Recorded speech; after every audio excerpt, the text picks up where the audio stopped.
The morning of my parents' will reading arrived chilly and bright, with sunlight pouring through Wilson and Associates Law Office's mahogany-paneled windows. I sat silently in the corner and watched my brother Mark, dressed in a fitted suit, go about the room as if he already owned everything. If I was being honest with myself, I think he did. The lawyer's voice interrupted my thoughts. "Miss Sarah Bennett, are you ready to proceed?" Grasping the arms of my leather chair, I nodded. I already had a fairly decent notion of what my parents thought of me, but at 32, I was about to find out. That had been painfully obvious from the numerous parallels to Marcus throughout our lives. Mr. Wilson started reading after adjusting his wire-rimmed spectacles. To our son Marcus, for his unfailing dedication to the family business and maintaining the Bennett legacy. He continued by listing assets that left me reeling, including our Hamptons summer home, the family estate in Vermont, ownership stakes in Bennett Industries, and a multimillion-dollar portfolio. With each thing, Marcus's grin got bigger. "To our daughter Sarah," was my next statement. Mr. Wilson hesitated, rearranging his documents. "We leave the painting Autumn Twilight, currently hanging in the study of our main residence." The room fell silent. Marcus didn't even try to hide his laughter. "A painting?" I managed to ask, my voice barely above a whisper. "Just a painting." "It was your mother's favorite," Mr. Wilson offered weakly, clearly uncomfortable with the disparity. Marcus walked over and placed a hand on my shoulder, his grip just tight enough to hurt. "Don't worry, sis. I'll make sure you get a good job in the company, maybe in the mailroom." I shrugged off his hand and stood up. The Bennett family fortune, built over 3 generations, now belonged entirely to my brother. All I had was a single painting that my mother had bought at some small gallery years ago. I'd always thought it was pretty, a forest scene at dusk with strange geometric shapes hidden among the trees, but it wasn't exactly a fair inheritance. "Is that all?" I asked Mr. Wilson. He nodded sympathetically. "The painting must be collected within 7 days." I left without another word, ignoring Marcus's calls behind me. The drive to my parents' house, now Marcus's house, felt surreal. The guards at the gate gave me suspicious looks, but let me through when I explained about the painting. Inside, the housekeeper, Margaret, met me with tears in her eyes. "Oh, Miss Sarah," she whispered, hugging me tight. "It's not right what they did to you." I hugged her back, fighting my own tears. Margaret had been more of a mother to me than my own mother sometimes. She helped me take down the painting from the study wall, carefully wrapping it in a blanket. "Your mother used to stare at this for hours," Margaret said softly, "especially in the last few months. Sometimes she'd mutter about numbers and patterns. We thought the illness was making her confused." I looked at the painting more closely. In the fading light of the study, the geometric shapes seemed to shift and change, creating patterns I'd never noticed before. "Numbers," Margaret nodded. She traced the shapes with her fingers over and over. Mr. Bennett would get so angry about it. That night, in my small apartment across town, I hung the painting on my living room wall. It was beautiful in its own way. The forest scene was painted with incredible detail. Each leaf and branch was precisely rendered. But those geometric shapes, they didn't quite fit with the natural elements. They seemed almost deliberate, like they were trying to tell me something. I poured myself a glass of wine and sat on my couch, staring at the painting, my mother's final gift to me. Was it really just a cruel joke, a final reminder that I'd never measure up to Marcus, or was there something more? My phone buzzed, Marcus calling again. I ignored it, like I had his last 5 calls. He probably wanted to gloat more, or maybe offer me that mailroom position instead. I opened my laptop and started researching the painting Autumn Twilight by an artist named James Morrison. No major exhibitions, no auction records, barely any online presence at all. The gallery where my mother bought it had closed years ago. It was like the painting had appeared out of nowhere. A text from Marcus popped up. "Don't be bitter, sis. Come work for me. It's what Mom and Dad would have wanted." I sorted through my thoughts.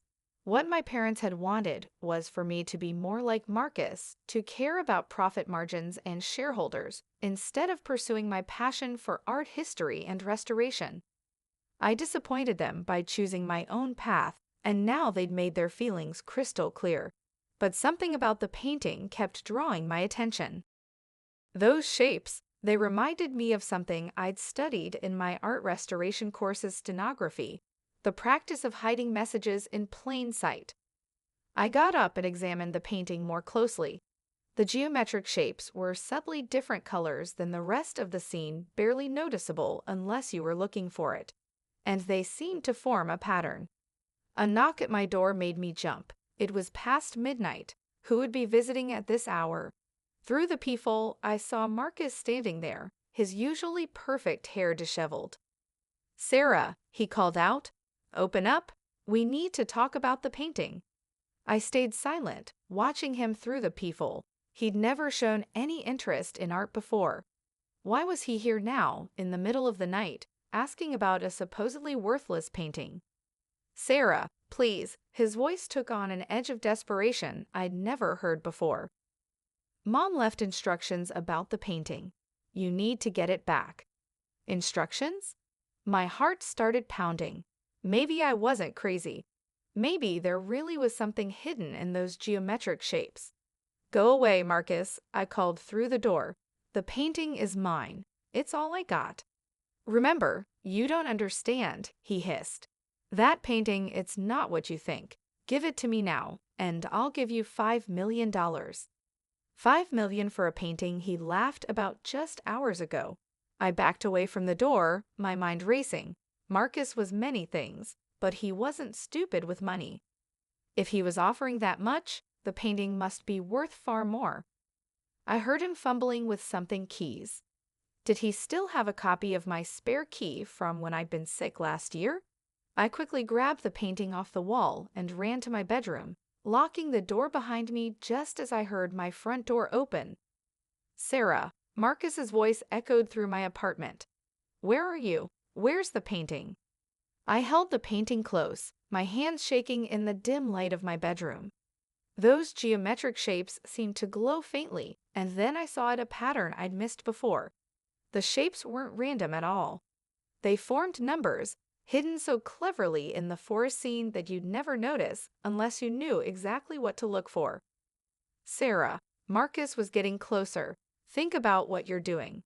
That painting is worth more than you can imagine."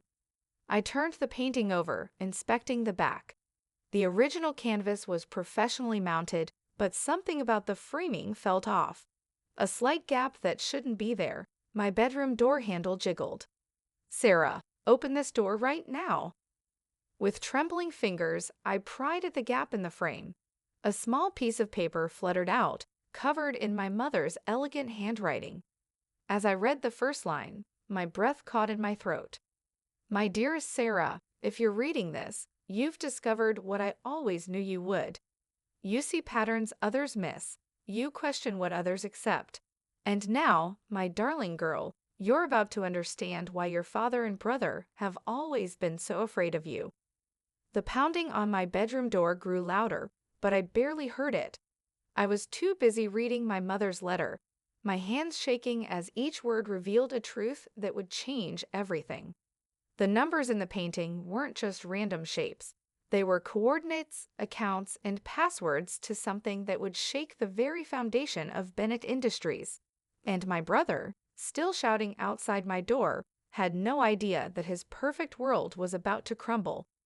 I don't know how long I sat there on my bedroom floor, reading and rereading my mother's letter, while Marcus continued his tirade outside. My hands trembled as I absorbed each carefully written word. The numbers in the painting, when combined with the access codes I've included here, will lead you to the truth about Bennett Industries. Your father and brother built their empire on stolen innovations, patents, and designs, taken from brilliant minds who trusted them. I was one of those minds, Sarah, and you, my dear daughter, were always meant to be my successor. A loud crash from my living room jolted me back to reality. Marcus had apparently gotten tired of asking nicely. I'm calling the police, I shouted, already dialing 911. Go ahead, Marcus yelled back. I'll tell him you stole company property. That painting belongs to Bennett Industries. But I knew better now. Now the letter explained everything. How my mother had been a brilliant inventor in her own right, how she had hidden her work in plain sight all these years. The painting wasn't just art, it was a key to a hidden database of evidence. The coordinates will lead you to my private laboratory, the letter continued. Everything you need is there, but be careful, Sarah. Your father and brother will do anything to keep their secrets buried. I heard Marcus's footsteps retreating, followed by my front door slamming. Taking a deep breath, I emerged from my bedroom. My apartment was a mess. Marcus had apparently searched every corner looking for the painting, but I didn't care about the chaos. I had work to do. First, I photographed every inch of the painting, capturing the geometric shapes from every angle. Then I carefully wrote down the coordinates for my mother's letter. According to her instructions, I needed to overlay the shapes in a specific sequence to reveal the full set of access codes.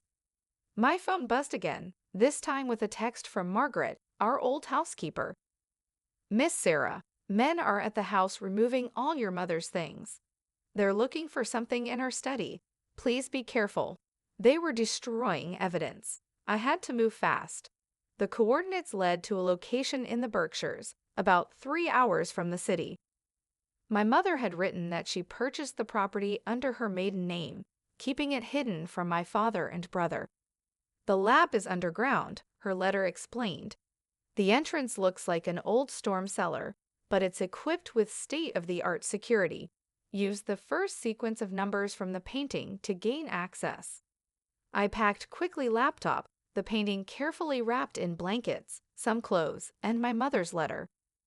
As I headed to my car, I noticed a black SUV parked across the street, its engine running. Marcus wasn't done yet. The drive to the Berkshires was tense. The SUV followed me for the first hour, keeping a consistent distance. I took every detour and back road I could think of, finally losing them somewhere near the Massachusetts border. By the time I reached the coordinates, it was nearly dawn. The property looked abandoned at first glance, just an overgrown field with an old farmhouse in severe disrepair. But as I walked the grounds, comparing the geometric shapes and the painting to the natural landscape, I realized my mother's genius. The shapes weren't just numbers, they were a map. The seemingly random patterns of trees and rocks matched the artwork perfectly. The storm cellar was exactly where the painting indicated. Its rusted doors looked like they hadn't been opened in decades, but when I input the first sequence into a hidden keypad, they smoothly swung open to reveal a staircase descending into darkness. Motion sensor lights flickered on as I made my way down.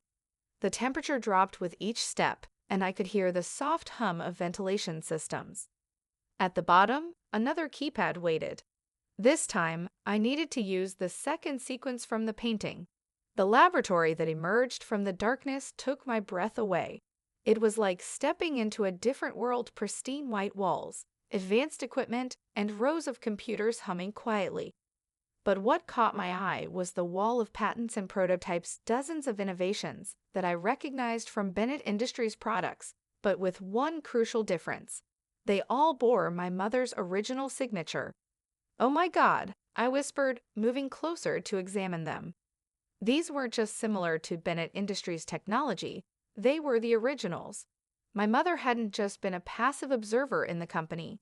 She had been its hidden genius. A familiar voice behind me made my blood run cold. Impressive, isn't it?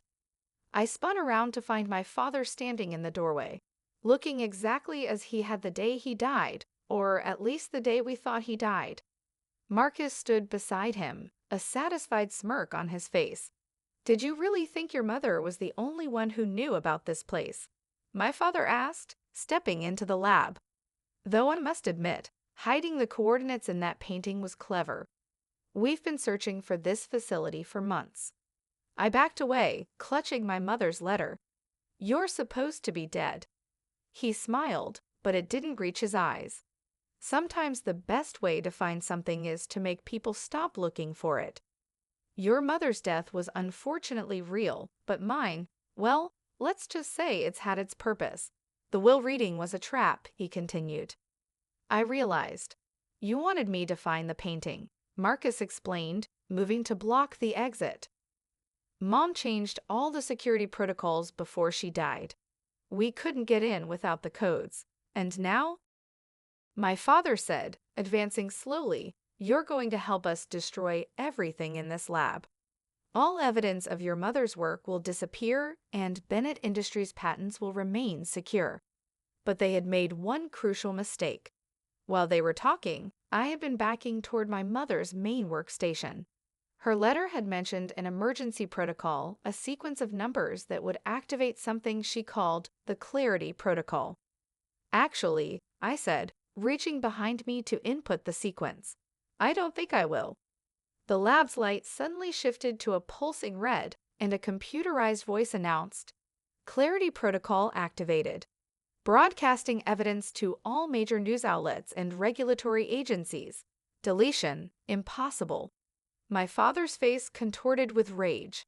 What have you done? Mom called it her insurance policy, I said, feeling stronger with each word. Every piece of evidence in this lab has just been transmitted to hundreds of secure locations patents, proof of theft, fraudulent documents. Everything. Bennett Industries is about to face some very uncomfortable questions. Marcus lunged forward, but it was too late. Alarms began blaring, and the lab security systems activated, sealing all exits. We were locked in, together with the truth that would destroy their empire. She knew, I continued, watching their faces pale. She knew you would try to bury her contributions, just like you buried her innovations, so she made sure the truth would come out, one way or another.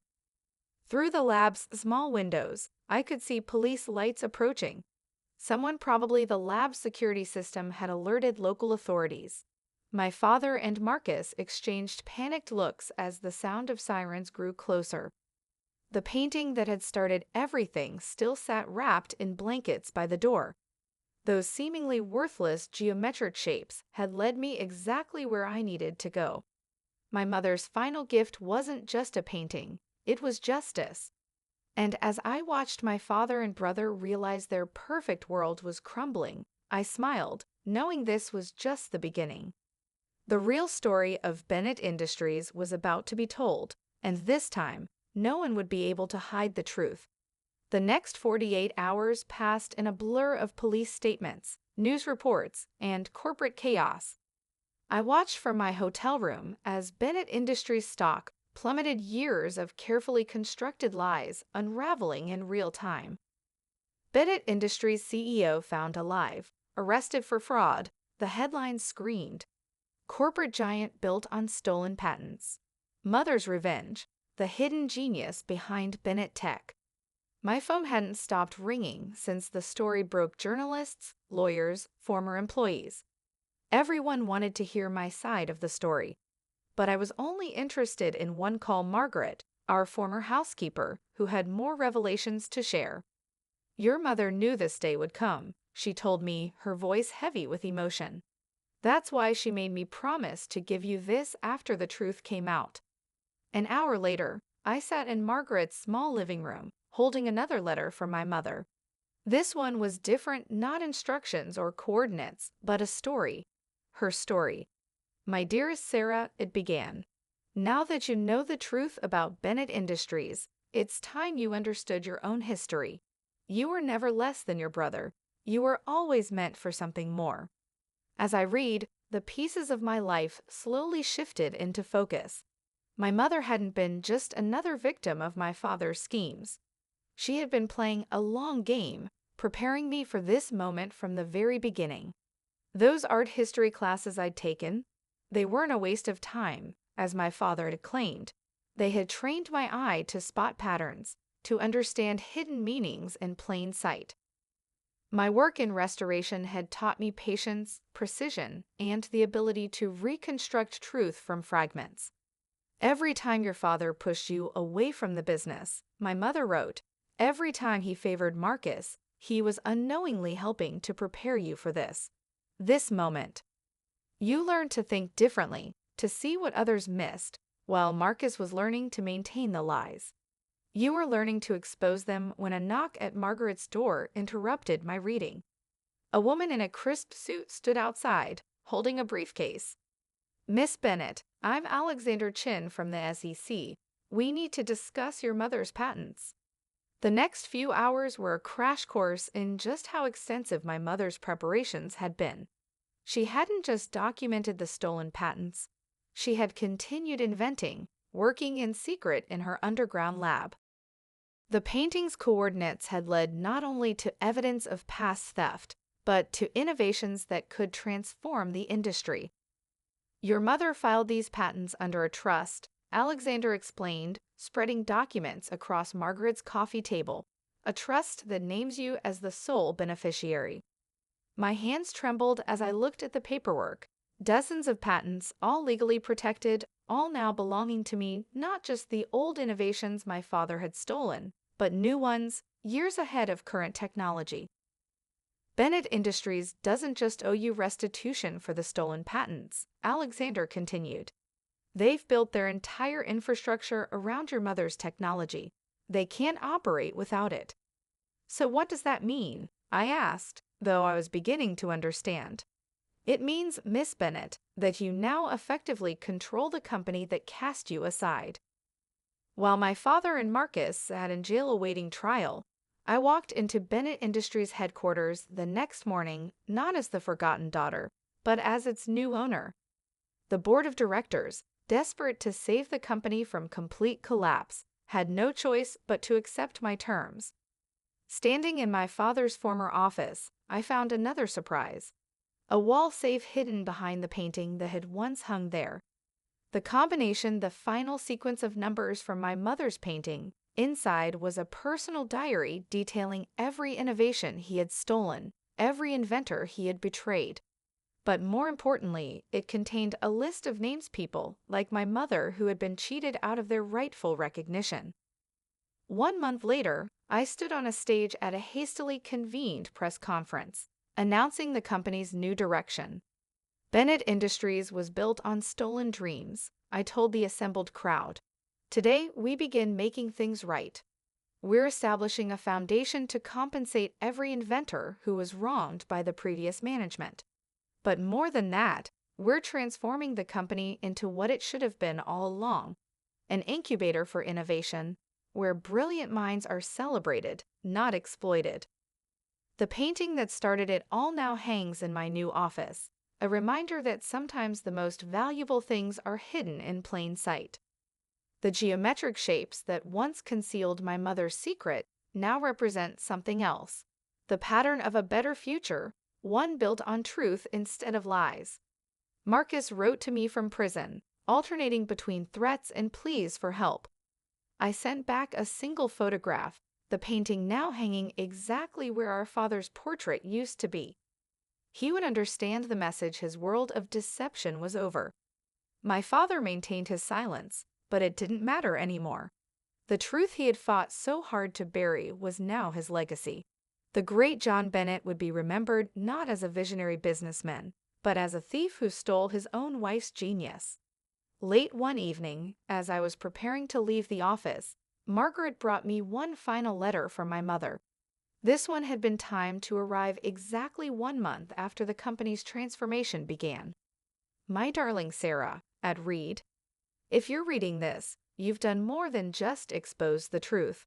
You've begun to rebuild from the ashes of deception. I never wanted you to inherit a corrupt empire.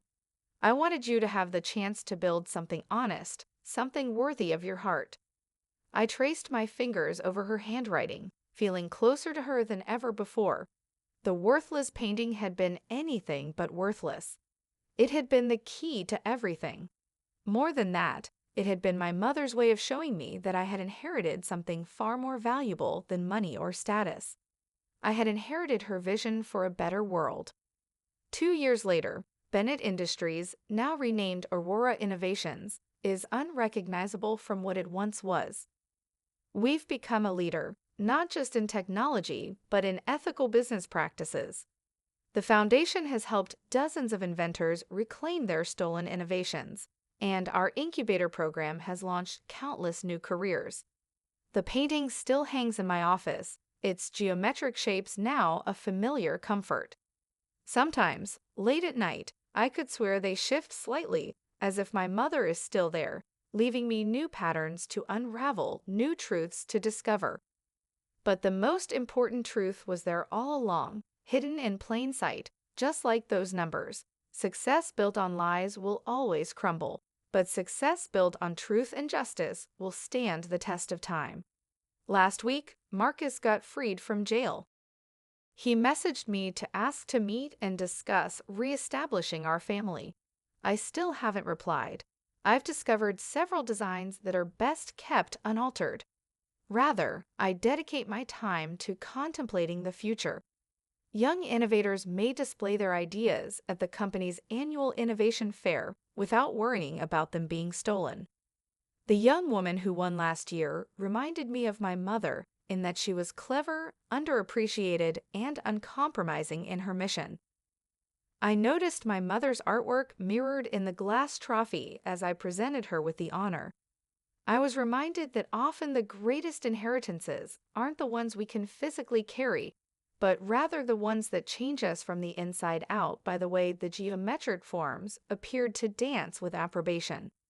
I had gained something invaluable from the useless painting, knowledge of my history, power over my future, and, most crucially, the opportunity to guarantee that no other bright mind would ever be hushed or stolen from again. I am certain that my mother would be more proud of it than she would be of any wealth.